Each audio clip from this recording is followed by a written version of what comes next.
혹시 오늘 연인과 점심 메뉴를 정하며 이런 대화를 나누진 않으셨나요? 뭐 먹을까? 라는 당신의 질문에 상대방은 아무거나 좋아 라고 대답합니다. 하지만 막상 파스타를 제안하면 그건 어제 먹었잖아 라고 하고, 국밥을 제안하면 옷에 냄새 배는 건 싫다고 하죠. 결국 선택권은 당신에게 넘어왔지만 선택의 결과에 대한 책임까지 온전히 당신의 몫이 되어버린 것 같은 묘한 기분. 이 아무거나라는 단어는 언뜻 배려처럼 들리지만 사실 관계를 서서히 갉아먹는 가장 위험한 신호탄일지도 모릅니다. 오늘은 상대방의 자율성을 앗아가고 나를 감정의 미로에 가두는 이 세 글자의 진짜 정체에 대해 깊이 파헤쳐 보려고 합니다. 자, 그럼 이제 우리 마음의 가장 깊은 곳으로 함께 들어가 보실까요? 이런 솔직한 마음의 대화가 여러분에게 조금이라도 위로가 된다면 좋아요와 구독 한 번씩만 부탁드리겠습니다. 우리가 연인에게 아무거나라는 말을 들었을 때 느끼는 답답함은 단순히 메뉴를 정하지 못해서 생기는 것이 아닙니다. 그것은 선택의 책임을 회피하려는 상대방의 무의식적인 태도와 마주했기 때문입니다. 심리학에서는 이를 수동 공격성이라는 개념으로 설명하기도 합니다. 직접적으로 싫다고 말하거나 자신의 욕구를 적극적으로 드러내지 않으면서 상대방의 결정에 미묘한 불만을 표시함으로써 보이지 않는 주도권을 쥐려는 행동이죠. 처음에는 내가 배려받고 있다고 착각할 수 있습니다. 하지만 시간이 지날수록 당신은 상대방의 눈치를 보게 되고 어떤 선택을 하든 정답이 없는 시험을 치르는 기분에 휩싸이게 됩니다. 사랑하는 사람과 함께하는 즐거운 시간이 어느새 해결해야 할 어려운 과제가 되어버리는 순간입니다. 사실 이 아무거나라는 말 속에는 자기 결정권의 포기라는 슬픈 심리가 숨어 있습니다. 상대방은 당신을 너무 사랑해서 혹은 당신을 실망시키고 싶지 않아서 자신의 욕구를 지워버린 것일 수도 있습니다. 내가 무언가를 주장했다가 당신이 싫어하면 어쩌지 하는 불안감이 자신의 목소리를 내지 못하게 가로막는 것이죠. 하지만 아이러니하게도 이렇게 자기를 지워버리는 행동은 관계의 균형을 무너뜨립니다. 건강한 관계는 두 개의 개성이 만나 서로 부딪히고 조율하며 만들어가는 것인데, 한쪽이 투명인간이 되어버리면 다른 한쪽은 보이지 않는 벽과 연애를 하는 듯한 외로움을 느끼게 됩니다. 배려라는 가면을 쓴 방관이 시작되는 지점입니다. 이러한 현상은 현대인들이 겪는 결정장애와도 밀접한 관련이 있습니다. 수많은 선택지 속에서 에너지를 소모하고 싶지 않은 마음이 가장 편안해야 할 연인 관계에서조차 나타나는 것이죠. 하지만 연애에서의 결정은 단순히 메뉴를 고르는 행위가 아니라 우리가 함께 무엇을 공유할 것인가를 정하는 가치 판단의 과정입니다. 여기서 아무거나라고 말하는 것은 사실상 나는 우리 관계의 방향성을 정하는데 참여하지 않겠다는 선언과도 같습니다. 당신이 모든 짐을 짊어지고 나를 이끌어달라는 의존적인 태도가 배려라는 예쁜 포장지에 쌓여 전달되는 것입니다. 생각해보세요. 우리는 매일 수천 가지의 선택을 하며 살아갑니다. 아침에 어떤 옷을 입을지부터 점심 메뉴는 무엇으로 할지까지 우리의 뇌는 끊임없이 에너지를 소모하며 결정을 내립니다. 심리학에서는 이를 결정 피로라고 부릅니다. 그런데 사랑하는 연인과 함께하는 시간마저 이 결정 피로의 연장선이 된다면 어떨까요? 상대방이 아무거나라고 말하는 순간 당신의 뇌는 다시 불가동되기 시작합니다. 상대의 입맛을 고려하고 오늘의 날씨와 동선을 파악하며 최선의 선택지를 뽑아내야 하죠. 처음에는 내가 좋아하는 사람을 위해 이 정도 고민쯤이야 기쁘게 할 수 있다고 생각합니다. 하지만 이 과정이 반복되면 당신의 무의식에는 피로감이 쌓이기 시작합니다. 나는 이 관계를 위해 매번 에너지를 쓰는데 상대방은 그저 무임승차하고 있다는 느낌을 지울 수 없게 되는 것입니다. 더 무서운 것은 이 과정에서 발생하는 심리적 비대칭성입니다. 모든 선택권을 쥔 사람은 언뜻 주도권을 가진 것처럼 보이지만 사실은 모든 책임의 화살을 혼자 맞아야 하는 자리에 서게 됩니다.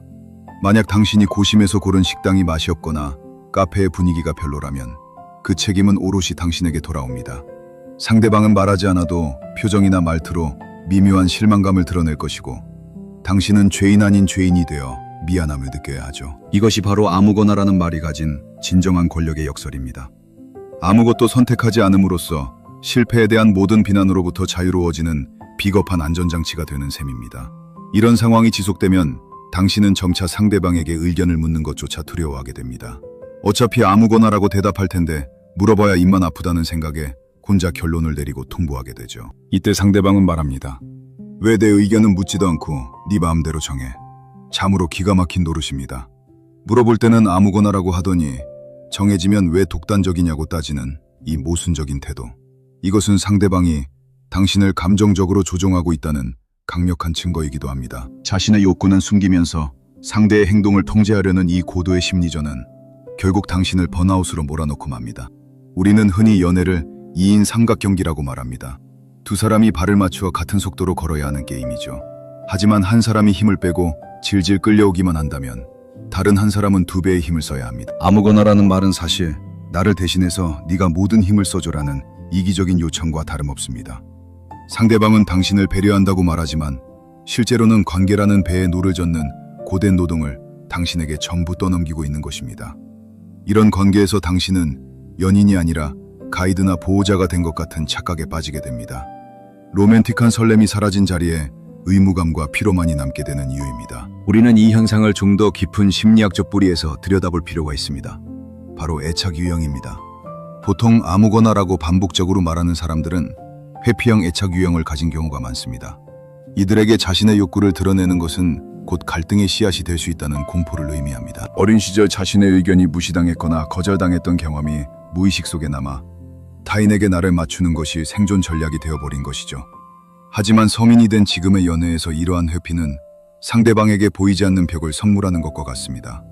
당신은 상대방과 더 가까워지고 싶어서 질문을 던지지만 상대방은 아무거나라는 방패 뒤로 숨어버리는 셈이죠.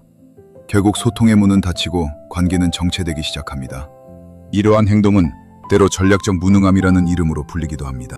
어떤 일을 제대로 하지 못하는 척하거나 선택을 포기함으로써 상대방이 그 일을 대신하게 만드는 고도의 심리기제입니다. SNS나 유행하는 연애 프로그램들을 보면 이런 장면들이 자주 등장하죠. 상대방의 기분을 살피는 척하면서 실제로는 귀찮은 고민이나 갈등의 상황을 교묘하게 피해가는 모습들 말입니다. 시청자들은 그런 출연자를 보며 배려심이 깊다고 칭찬할지 모르지만 그와 직접 연애를 하는 파트너는 속이 타들어갑니다. 상대의 무기력함이 나를 조종하는 무기가 되어 돌아오기 때문입니다. 더 나아가 이것은 관계에서의 정서적 방임으로 이어집니다. 사랑은 서로의 취향을 공유하고 그 안에서 새로운 공통분모를 찾아가는 과정입니다. 나는 민트초코를 싫어하지만 네가 좋아하니까 한 번쯤 먹어볼게 라는 시도는 아주 사소해 보이지만 서로의 세계를 확장하는 중요한 의식입니다. 그런데 아무거나라는 말은 이러한 확장의 기회를 원천 봉쇄합니다. 나는 네가 무엇을 좋아하는지 알고 싶고 내 세상에 너를 초대하고 싶은데 너는 문 밖에서 아무데나 괜찮아 라고 말하며 들어오기를 거부하는 것과 같습니다. 이 과정이 반복되면 당신은 상대방이 나에게 관심이 없나 혹은 우리 관계를 진지하게 생각하지 않나 하는 근본적인 의구심을 갖게 됩니다. 심리학자 존 가트머는 관계를 망치는 4가지 치명적인 신호 중 하나로 담쌓기를 꼽았습니다. 대화의 흐름을 차단하고 감정적 교류를 거부하는 행위. 아무거나라는 짧은 대답은 어쩌면 가장 부드러운 형태의 담쌓기일지도 모릅니다. 겉으로는 순응하는 듯 보이지만 속으로는 상대방과의 깊은 연결을 거부하고 있는 것이니까요. 상대방이 정성껏 준비한 선택지들을 아무거나라는 한마디로 무력화시킬 때 당신이 느끼는 허무함은 바로 여기서 기인합니다. 나의 정성이 상대의 견고한 무관심에 부딪혀 산산조각 나는 기분. 그것은 사랑이라는 이름으로 감내하기에는 너무나 큰 감정적 소모입니다. 사랑이라는 이름으로 행해지는 이 무색무취의 폭력은 결국 당신의 정체성마저 흔들어 놓습니다. 매번 선택을 도맡아야 하는 당신은 어느덧 연인의 취향을 만족시켜야 한다는 강박에 시달리게 됩니다. 정작 내가 무엇을 먹고 싶고 어디에 가고 싶은지는 뒷전이 된 채 상대방의 미세한 표정 변화에만 온 신경을 도두세우게 되죠. 이것을 심리학에서는 정서적 노동이라고 부릅니다. 육체적인 노동보다 훨씬 더 교묘하게 사람을 지치게 만드는 이 과정은 결국 당신으로 하여금 이 관계가 과연 나를 위한 것인가라는 근본적인 회의감을 느끼게 만듭니다. 나를 잃어버린 채 상대방의 만족을 위해서만 존재하는 꼭두각시가 된 기분. 그것이 아무거나라는 말의 홍수 속에서 당신이 느끼는 고립감의 실체입니다. 반대로 아무거나라고 말하는 사람 역시 시간이 흐를수록 마음의 병을 얻게 됩니다.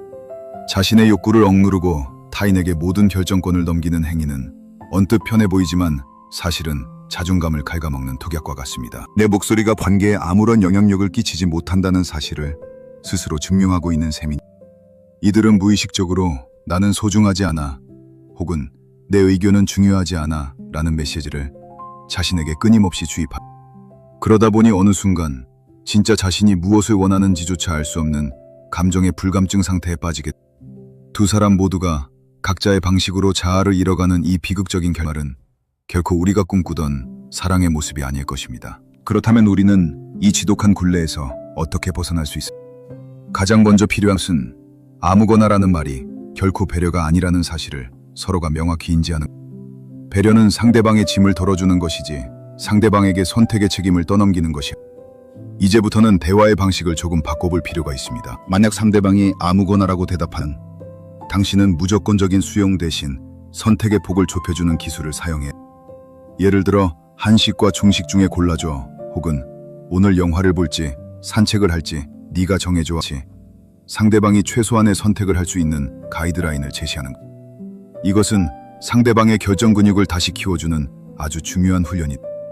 또한 자신의 욕구를 솔직하게 표현하는 연습이 경행되어야 합니다. 나는 오늘 피곤해서 네가 골라주는 곳에 가고 싶어 라고 말하는 것과 아무거나 라고 말하는 것은 하늘과 땅 차이. 전자에는 자신의 상태에 대한 설명과 상대방에 대한 신뢰가 담겨있지만 후자에는 무책임한 방관만이 담겨있기 때문 우리는 서로에게 완벽한 정답을 내놓아야 한다는 압박감에서 벗어나 틀린 선택을 해도 괜찮고 맛없는 음식을 먹어도 괜찮습니다. 중요한 것은 우리가 함께 결정하고 그 결과를 함께 책임진다는 연대감 그 자체. 그 연대감이 회복될 때 비로소 아무거나라는 차가운 장벽은 허물어지기 시작할 것입니다. 결국 사랑은 서로의 다름을 인정하고 그 틈을 메워가는 과정입니다. 아무거나라는 말로 그 틈을 외면하기보다 조금 서툴더라도 자신의 진심을 꺼내놓으세요. 그것이 비록 사소한 메뉴 선택일지라도 당신의 목소리가 담길 때 관계는 비로소 살아 숨쉬게. 당신의 오늘이 타인의 선택에 휘둘리는 하루가 아니라 당신의 의지로 가득 찬 빛나는 하루가 되길 진심으로. 사랑은 단거리 경주가 아니라 긴 호흡으로 함께 걷는 산책. 때로는 발이 엉키기도 하고 가고자 하는 방향이 달라 멈춰서기도 하겠죠. 하지만 그럴 때마다 아무데나 가자고 말하며 상대방의 뒤로 당신의 서툰 제안이 상대방에게는 관계에 참여하겠다는 가장 적극적인 사랑의 고백이 될 수 있습니다.